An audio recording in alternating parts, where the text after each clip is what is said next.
Assalamualaikum warahmatullahi wabarakatuh. Selamat pagi. Hari ini Ibu akan membahas praktikum akuntansi jasa dagang manufaktur untuk kelas 12 akuntansi. Sebelumnya kita sudah belajar di halaman 30 yaitu tentang jurnal pemakaian bahan baku.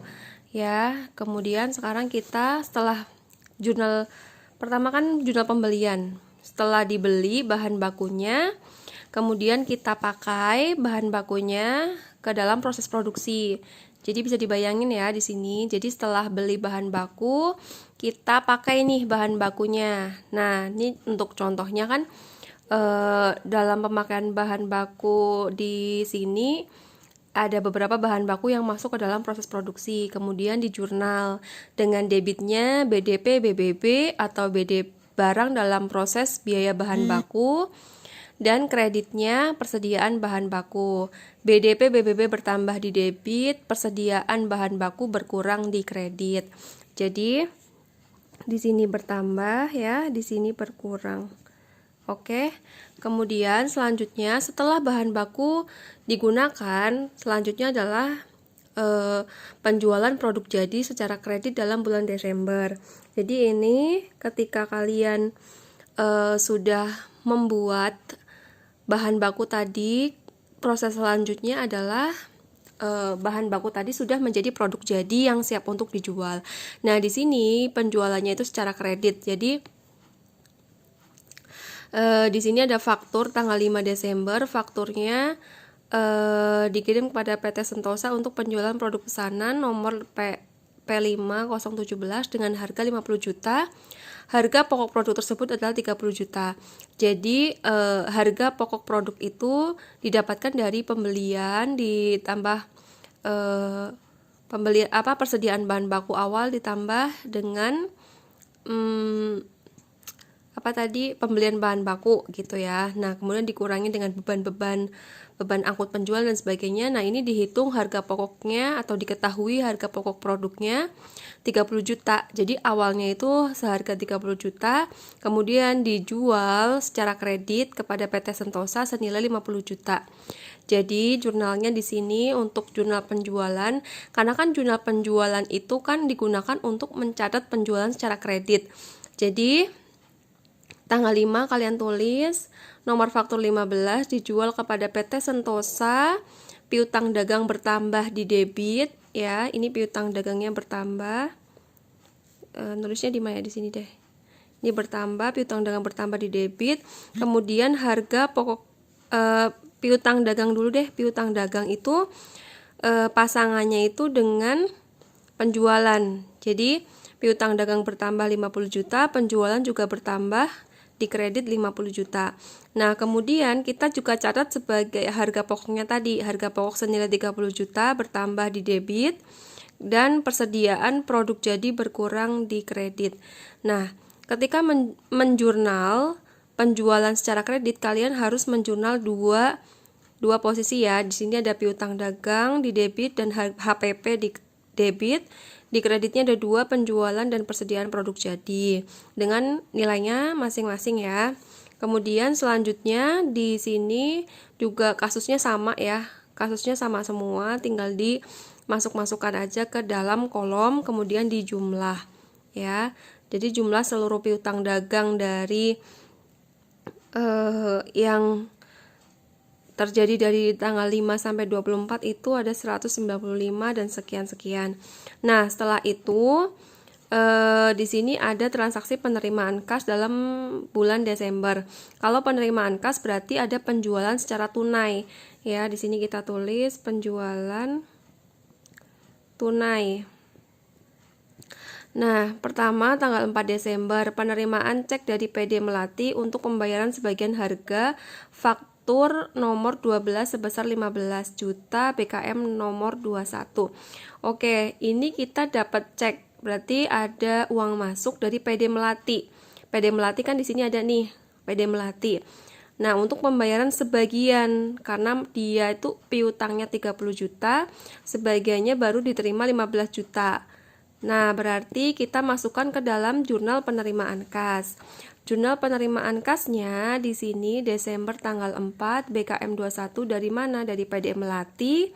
Debitnya kas bertambah 15 juta, kreditnya piutang dagang berkurang 15 juta.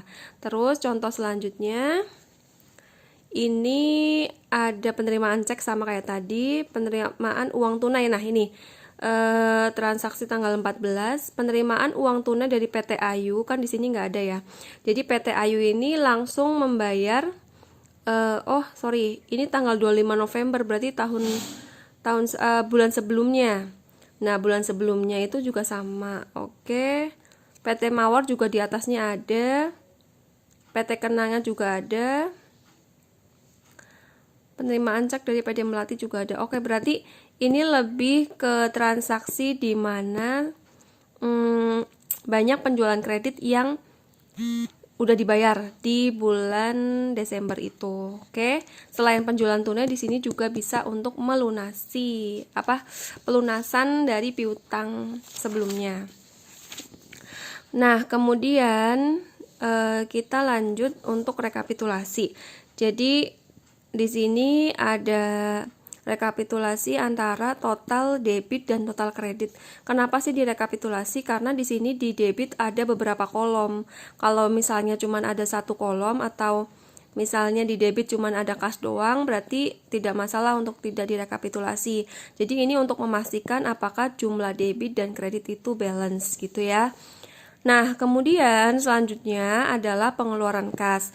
Jadi pengeluaran kas itu buat apa sih? Pengeluaran kas itu berarti jurnal-jurnal yang si kasnya itu berkurang gitu. Contoh tanggal 1 Desember bayar gaji karyawan di bulan November. Berarti kan kalau bayar bulan lalu berarti kan kita habis bayar utang nih, utang gaji. Berarti otomatis kita transaksinya dicatat di pengeluaran kas. Desember 1 BKK 27 karyawan diberikan untuk karyawan. Nah, di sini akunnya bukan akun utang dagang karena kan di sini kan bayar utang gaji. Berarti utang gaji berkurang ya. Ini tulis berkurang di debit senilai 15 juta dan kas berkurang di kredit 15 juta. Terus selanjutnya contoh kedua pembayaran kepada PT Ratu. Jadi kita utang kepada PT Ratu 80 juta. Berarti utang dagangnya berkurang ya. Nih, karena kita beli barang dagang secara kredit kita lunasin tanggal Desember tanggal 4. Dibayar untuk PT Ratu, utang dagang kita berkurang di debit dan kas kita berkurang di kredit. Lanjut untuk tanggal 29 Desember, pembayaran kepada PT Laju untuk faktur nomor 448 senilai 15 juta. PT Laju juga sama mengurangi utang dagang dan mengurangi kas. Gitu ya. Selanjutnya ini juga direkap. Kenapa? Ya tadi karena ada beberapa kolom di debit yang harus dijumlahkan agar sesuai dengan jumlah di kredit. Ya, ini rekapitulasi. Nah, rekapitulasi itu membutuhkan nomor akun dan akunnya gitu. Terus data daftar gaji dan upah bulan Desember 2020. Nah, ini ada data bulan Desember 2020. Gaji dan upah bruto atau kotor itu 98.600.000. Gaji dan upah bruto pajak penghasilan yang dipotong 680.000. Berarti pajak itu kan mengurangi gaji. Jadi jumlah gaji bersih 97 juta. Nah, kemudian rekapitulasi gaji dan upah bulan Desember, itu gaji bagian administrasi itu 6 juta dan seterusnya. Jadi 98.600 itu berasal dari ini nih rekapitulasinya gitu. Nah, kemudian hasilnya sama atas dan bawah gitu. Nah, ini rekapitulasi di jam kerja langsung pada bulan Desember. Jadi ini ada kartu jam kerja. Jadi untuk ada nomor pekerjaan dalam jam kerja ya. Jika pekerjaan 01 kan tadi ada beberapa pekerjaan ya di sebelumnya itu kan. Nih, ada 01, 02, 03 dan 04. Di sini pekerjaan nomor 1 itu dikerjakan dari tanggal 1 sampai 7 itu 2.600 jam. Nah, kemudian di tanggal 8 sampai tanggal 14 600 jam dan seterusnya. pekerjaan nomor 2, pekerjaan nomor 3, dan pekerjaan nomor 4.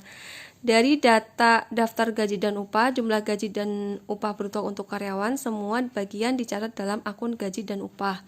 Gaji dan upah bersih yang harus dibayarkan kepada karyawan dicatat dalam akun utang gaji dan upah, sementara potongan-potongan atas gaji dan karyawan dicatat sebagai akun yang terkait. Jadi kita bisa lihat jurnalnya ketika jurnal daftar gaji dan upah. Nah, di sini debitnya gaji atau beban gaji, kreditnya utang gaji dan upah, terus kreditnya juga utang pajak. Ini dari hasil yang sebelumnya, rekapitulasi sebelumnya. Nah, kemudian kalau misalnya mau dijadikan, kalau misalnya dibayar nih ya, kalau misal dibayar, berdasarkan rekapitulasi gaji dan upah, saldo gaji dan upah dipindahkan ke dalam akun tempat pembebanannya. Berdasarkan data rekapitulasi gaji dan upah, catatan dalam jurnal umum sebagai berikut. Oke, jadi setelah kalian membuat akun di jurnal umum gaji terhadap utang gaji, kemudian kalian bisa menjabarkan beban apa aja sih kayak gitu ya, beban apa aja sih yang terdapat dalam gaji dan upah gitu. Nah, kemudian kalian dijabarkan seperti ini. Nah, BDP BTK itu 78.400 itu berarti dia adalah upah langsung ya, upah langsung. BDP itu adalah barang dalam proses untuk biaya tenaga kerja. Jadi pertama tadi kan BDP BBB yang sebelumnya nih, BDP BBB, kemudian untuk tenaga kerja berarti BDP BTK gaji dan upah gitu. Nah, selanjutnya kita sampai sini aja dulu pembahasannya. Minggu depan kita bahas tentang kartu harga pokok.